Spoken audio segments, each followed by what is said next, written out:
Good morning, everyone. It's Kim from the Shamrock Quilt Studio today, and I'm here to talk to you about what could be an uncomfortable subject, and that is mistakes in quilting.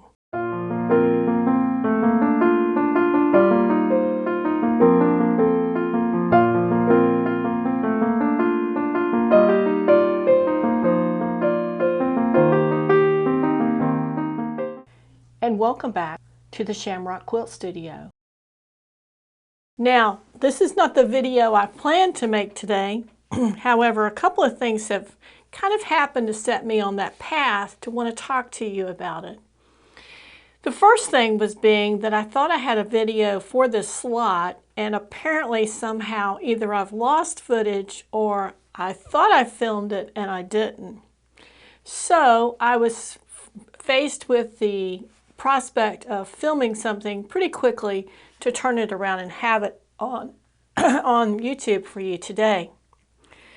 The second thing was that I typically put out my videos on Wednesdays and Fridays, and the day before, after they're loaded, I like to take a last look at it before it goes public to make sure there's nothing really out of whack with the thing, that everything is what I want to be there, that I've covered the topic appropriately, and that it makes sense when it's all put together. And that's what I was doing today when filming this on Tuesday. I was looking at our final episode of the Deck the Halls quilt and noticed that a section of my video had gotten sped up, so I was kind of talking like a crazy person. And I think that was just an oversight in trying to edit it over a period of time. And finally, the third thing that came up, and this is the one that really kind of just took me by surprise. And it could be a situation where under different circumstances, it would set me into a tailspin about what to do. But before I disclose what it is, I want to talk a little bit about mistakes in quilting, because when you're quilting, usually you're dealing with a lot of tiny little parts, and they all have to be put into a design in just a specific way. And unless you're designing that quilt, you're following the guidance and the pattern and the image of something that you're trying to duplicate. And that was the situation with Deck the Halls. And there was a single unit in this quilt that I noticed when I was reviewing the video earlier today is not right. And I noticed it because in the end of the video, the quilt is hanging up. Now, it's been moved since that was shot, and it's hanging a little differently. But there's just a little section in the quilt that's not the way it should be. So there comes the decision-making process in this. What do you do? Well, if I had noticed that earlier in the process, I could have corrected it.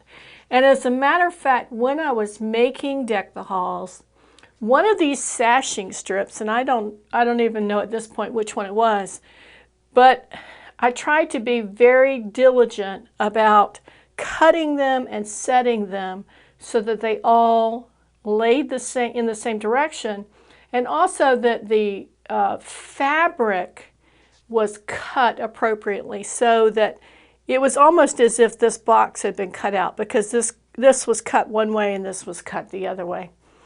And when I started putting it together, and I think it was the last row, and I was putting it together, something happened that made it kind of get off plan. And I had all 12 boxes together and realized that one of the sashings on that one row was going in the wrong direction.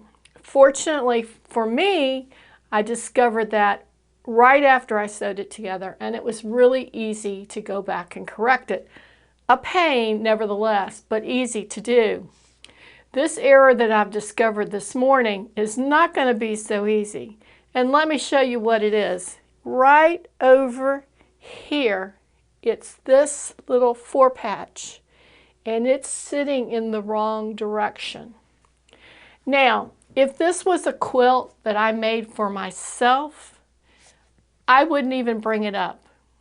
It would just happen, it would be that way, and it wouldn't be an issue. But because it's on YouTube and everybody's seeing it, and I know that probably even by the time this video drops, somebody's going to point that out, because where it sits in the video, it's sitting right next to my head. So I'm sure that someone else will notice it just like I did. But my plan is to leave it right now. And if I have time between now and when we start the holiday season here in the house, fix it, I will. But more than likely, it's probably just going to stay the way it is, because this is all sewn in. This was quilted here and here, and then here. So the only way to fix that is either to take all that quilting out from here over, or take just that four patch out and sew it in either by hand or in some other method that we can get it in without disturbing the stitches and the pieces that are already there, and make it look like it was original to the plan. So that's going to take some thought. So I'm thinking, how do we avoid that in the future? And some of avoiding that in the future is just paying close attention to what you're doing and checking each section off as you go to make sure that it looks like the others, right? And I was doing that, but I think that trying to get 12 of them together, when you're looking at 12 and you're not necessarily looking at everything at the same time, at the same way, your attention is probably on one section of that block and not the whole thing. Another way that I might have avoided it was taking pictures and studying those pictures before we sandwiched it and quilted it. There were some pictures taken. Perhaps I just didn't spend enough time looking at it, or perhaps that was not captured in the pictures. I haven't gone back to look, because since I reviewed that a couple of hours ago, I've had to go in and fix my error on the video that's showing up tomorrow. And that was fairly easy to do, and then go ahead and start it loading back up.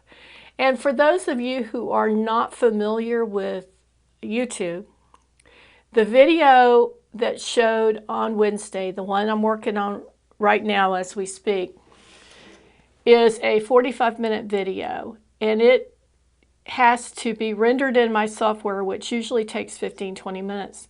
But then to load it onto YouTube right now, or right when I stepped up here to film this, 2.5 hours. So for 2.5 hours, it has to run to load up onto YouTube. So that's why I usually take a look at things the morning before they post, to make sure there's nothing egregious there that has to be fixed.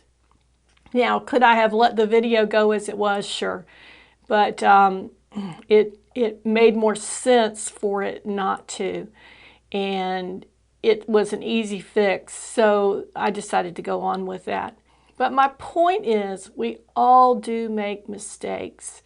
And it's important to understand and accept those mistakes for what they are. It's just either an oversight, it was too much going on, it was too complicated. Those are all situations that compound the issue. But I'd like to encourage you all to try to take a good attitude when things like that happen. It's easy to get very angry and frustrated and downtrodden that you're a failure, or the world is against me, or whatever the situation was. It just happened that it didn't go quite right. And when you think about all the pieces that had to be sewn into this quilt, because this is the one I'm talking about. The fact that we had one little section turned the wrong way is probably not too bad of an outcome, all things considered, because it is a lovely quilt. It's got some great features to it. It's very pleasing, even with the little mistake. And chances are that most people are not going to notice it. Hopefully, if they do notice it, they won't say anything about it to you. But sometimes just you knowing kind of persuades you to go ahead and fix it. And I may not. I haven't decided at this point. Maybe in a video in the future, I will disclose that to you, what happened. Or maybe it makes sense to videotape it and show you how I fixed it. And if I decide to fix it, that's definitely what I will do. We'll take this as a learning experience for me and something that I can share with you. So today's topic is all about mistakes, and we all make mistakes. We all have problems in what we're trying to do, things that are difficult for us, and I think that if we just work through them slowly, and when we encounter a situation like I have this morning, think through the best solution for that situation. Now, in quilting and how you're learning to quilt, my philosophy has always been, it's fun and easy to do something you already know how to do. But the sense of accomplishment that comes with doing something you've never done before is much greater. So I always try to balance what I'm working on with things I know how to do, and I'm fairly certain the outcome and the end result will be pleasing to me, along with a little bit of a stretch into something I may not be all that familiar with or may not be all that accomplished with, to see if I can get better at it. And that little bit of growth in our skills and our experience is what encourages us to do more and more difficult projects, and we can really find a sense of self-esteem in our accomplishments. So I hope that this video finds you well this Friday, and this little bit of encouragement is maybe what you needed in your quilting journey. Be sure to join us here every week as we have videos on projects we're working on, little tips and tricks for our quilting areas and our sewing areas. If you like this video, give us a thumbs up. Be sure to subscribe and share us with your quilty friends. In the meantime, have a great week, and we'll see you next week at the Shamrock Quilt Studio. Bye.